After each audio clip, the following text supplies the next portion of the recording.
In my last video, I looked at how three influential thinkers, Jean-Francois Lyotard, David Harvey, and Frederick Jameson, defined and assessed postmodernism.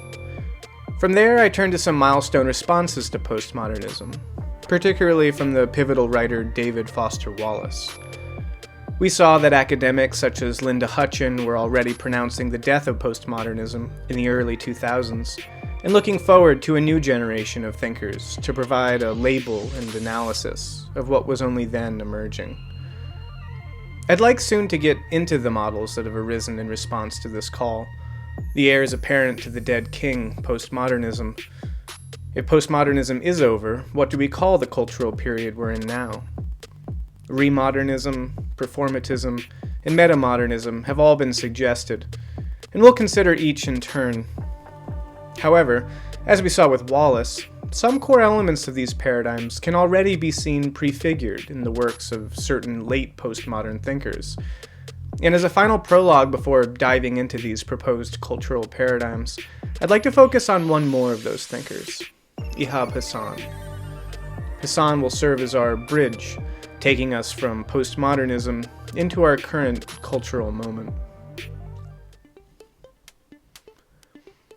In his 2003 essay, Beyond Postmodernism, Toward an Aesthetic of Trust, the great postmodern literary critic Ihab Hassan reflects on the legacy of postmodernism, in part something he helped to establish, and how it relates, or rather fails to relate, to the urgent demands of a world increasingly given over to fragmentation, factionalism, and group conflict. 15 years on from Hassan's essay, such conflict is still with us, and arguably more corrosive than ever. Clearly, Lyotard's fragmentation into countless micronarratives mentioned earlier plays a big role here. Shorn of any unifying grand narrative, postmodernism invites, even demands such fissuring of humanity into distinct identities, each with their own incommensurable language games. This generates a very real problem, however. How does one establish and maintain these identities? On what grounds, and at whose expense? The answers from recent history, Hassan regretfully observed from the standpoint of the early 21st century, have been largely steeped in blood. Quote, "The horrendous facts of postmodernity invade our lives continually. Diasporas, migrations, refugees, the killing fields, a crisis of personal and cultural values seemingly without parallel in history. Therefore, we may be forgiven to conclude, a specter is haunting Europe and the world, the specter of identity." Unfortunately, though perhaps expectedly, the philosophical context for this crisis has provided no means for its resolution. Cynicism, a skeptical interrogation of the other's attempts at domination, or apathy, these are essentially the postmodern's toolkit for approaching other identities within a matrix of power. A different, more productive answer to this antagonistic impasse, Hassan concludes, will need to lie in, quote, "words that we have forgotten in academe. Words that need, more than refurbishing, reinvention.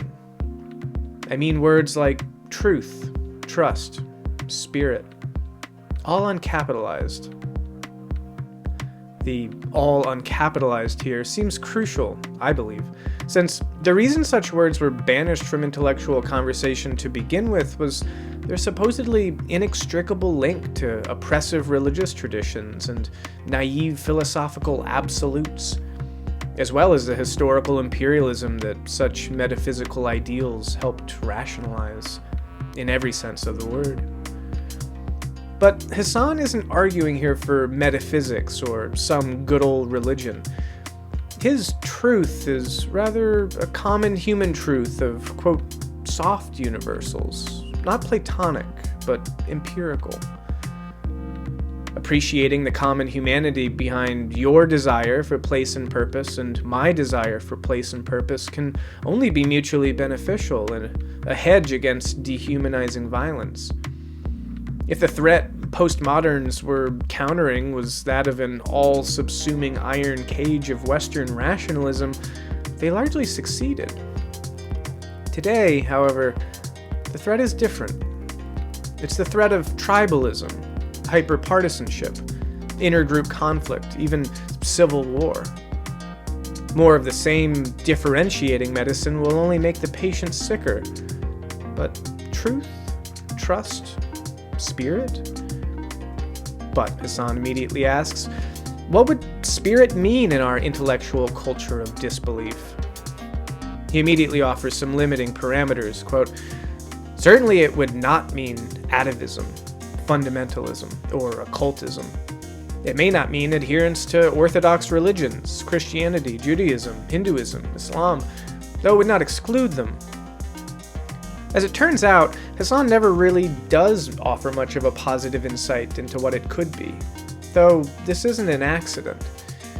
In his essay, the postmodern literary critic is considering spirit more mystically. Spirit, in the way of negation practiced by some mystics, is kenotic or self-emptying, a sense of radical simplification and continuous reduction toward nothing. This way of approaching spirit, by connecting it with emptiness, with nothingness, is actually quite productive for Hassan, opening a bridge he sees from a corrosive postmodern nihilism to a new kind of intersubjective trust and spiritual transcendence. He writes, trust, I have claimed, is a spiritual value, inward with self-dispossession, and in its postmodern form familiar with the void. For only through nihilism is nihilism overcome.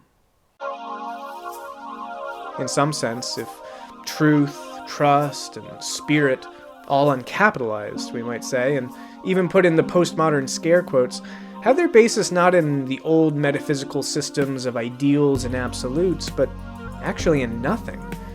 One might find a way, while still retaining the genuine insights of postmodern critique, to move beyond its inevitable disintegration towards a new integration, rooted in reinvented notions of spiritual connection.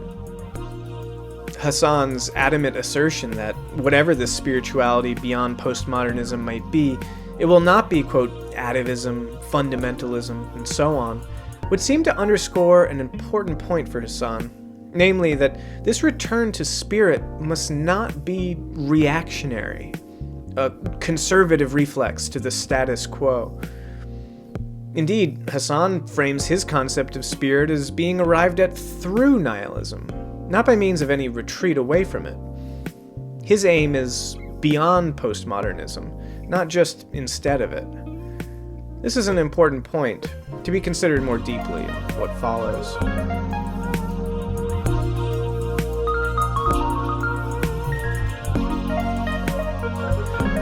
Already with David Foster Wallace and now with Hassan, we see emerging from late postmodernists a number of sentiments and concerns that will come to flourish in postmodern trends. As we shall soon see, ideas like truth, trust, spirit, and the specter and demand for identity will recur like leitmotifs in the consideration of remodernism, performatism, and metamodernism. Before I turn our attention to these, however, I'd like to explain first why I believe this is the case. It is, why this particular configuration of ideas should re-emerge as culturally significant after a period of their being, shall we say, out of vogue.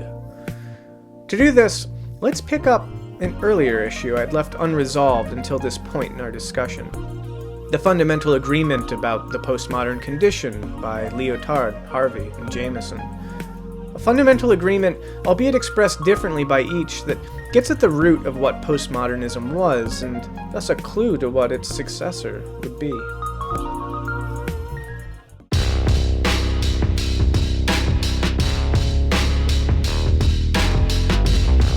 As you'll recall from episode 2, we saw that the formulations of postmodernism put forward by Jean-François Lyotard, David Harvey, and Frederick Jameson were all framed in important ways as narratives of subtraction or loss. For Lyotard, this was the loss of the grand narrative. For Harvey, the eternal and unchanging. For Jameson, the deeper meaning. Could it be, I then wondered, that all these were, in fact, but facets of the same thing, elements of a greater whole of which each thinker was only grasping a part.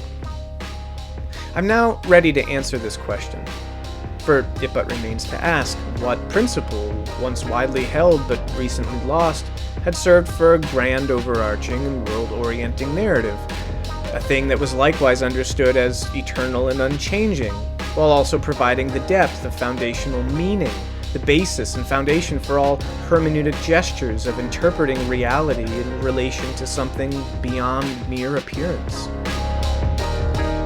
What is this, if not transcendence itself? The whole notion of a higher plane or dimension beyond mundane existence. In philosophical terms, metaphysics. In religious ones, the divine, the numinous, the sacred. In common colloquial usage, the supernatural, the heavenly, God. The eternal and unchanging focus of grand narratives of meaning. If the loss of this thing is what ultimately defines postmodernism, perhaps the postmodern period is best understood as actually the culmination of the modern projects of disenchantment and secularization. It was, after all, the high watermark of anti-supernatural materialism. In it, all notions of a higher order, all spiritual notions such as truth, purpose, soul, self, were abrogated by jettisoning metaphysics entirely, and turning completely to the material world of appearance without ideals. This would help to explain, I think, the postmodern preoccupation with surfaces, since the whole dialectic of transcendent, imminent was resolved into a one-dimensional monism of total imminence, or what Charles Taylor has called the immanent frame. With the collapse of all ontological dimensionality into a single plane, depth is indeed lost, a la Jameson. In similar fashion, the old Platonic dialectic of being-becoming is resolved in favor of a totalized becoming, with the resultant loss of being's, quote, eternal and immutable possibilities, a la Harvey. With the collapse of transcendent immanent dimensionality, all relationships of one to the other are lost. As a result, any notions of immanent existence finding its meaning relative to transcendent goals are also lost. The whole notion of a meaning to life thus becomes lost, since life, set in the immanent frame, has nothing for which it can be a means. There is no narrative that can take life itself into account, for there is no position outside of it from which to tell such a story. As a consequence, all grand narratives of meaning become senseless, a la Lyotard. Interestingly, we see hints of this idea in Jameson's conclusion to his work, Postmodernism, reflecting on a diagnosis for confronting the mirage of metaphysical notions. For him, this looks like, quote, the effort to imagine a way of living that could radically eschew these illusions of metaphysical being. A life in time capable of doing without the longing to become the in itself for itself, what the religions call God. And this down to the very microstructure of our most minute gestures and feelings. This ethical ideal of anti-transcendent human existence is surely one of the most glorious of all post-Nietzschean Enlightenment visions, which tracks religion, metaphysics, and transcendence into the most seemingly secular spaces and events of an only apparently enlightened modern world. Yet, what is worth asking today about this seemingly utopian and unrealizable vision of an authentic or textualized existence in full postmodernism is whether it may not very precisely be one of the transformations of everyday life and of the psychic subject designated by the term postmodern.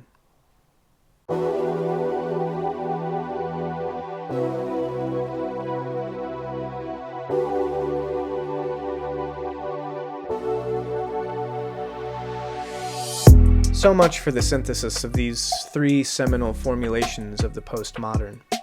The elephant in the room was no less than, quote, what the religions call God. At least to the extent that God is the traditional epitome of transcendence. What postmodernism signaled then, one could say, was the loss or removal of spirituality itself from cultural production, in philosophy, the arts, etc. Nietzsche's prophetic utterance, issued almost a century earlier, had been fulfilled. God was indeed, and at last, dead. The importance of this becomes crucial when considering what's happening now. For postmodernism has seen a wide-scale rejection in the past decade, as we have been discussing. Specifically, its totalizing imminence is what has come under scrutiny. People are not so keen, it turns out, on living in a world without meaning and depth, place, and purpose. Indeed, from this perceived lack has sprung the whole postmodern crisis of identity. This dissatisfaction and disillusionment with postmodern imminence has thus occasioned the return of what I am calling dimensionality, a non-monistic, multi-planar mapping of reality that allows for some relationship between different modes of existence, and thus depth, meaning, even teleology. Generally speaking, this return is taking two forms. The first is simple reaction, a conservative backlash against the whole postmodern paradigm and an eager repositing of the old transcendentals. But the traditional imminent transcendent paradigm was only one form of dimensionality, the one lost in postmodernism with the collapse of multidimensionality into the singular plane of totalized imminence. With the end of postmodernism, we're seeing not only the return of this old model of dimensionality from conservative voices, but also other, new models. In these returns of dimensionality, the postmodern immanent frame is not actually rejected at all, but rather sublated or complexified, such as to tease from it some analogy of transcendence, an immanent transcendence. Here, a new horizon opens up. A kind of subdimensionality where the relationship is not the old below, above, natural, supernatural, this world, other world, etc., but rather more based in intra-immanent language such as outer-inner, constituent or emergent, self or universe, even unhelpful constructs and helpful constructs. Imminence itself is reconsidered, you might say, as the new locus of transcendence. One can already see this sensibility in Hassan's essay. It is why the author is so keen to qualify his truth, trust, and spirit as being, quote, all uncapitalized. This is why his recourse to universals must be positioned as empirical and not Platonic. The desire is for transcendence, but of a kind shorn from metaphysics. Further, this revived sense of dimensionality seems to explain this seeming return of modern and pre-modern ideas, methods, and forms. In actuality, they are not necessarily the same old ideas and methods at all.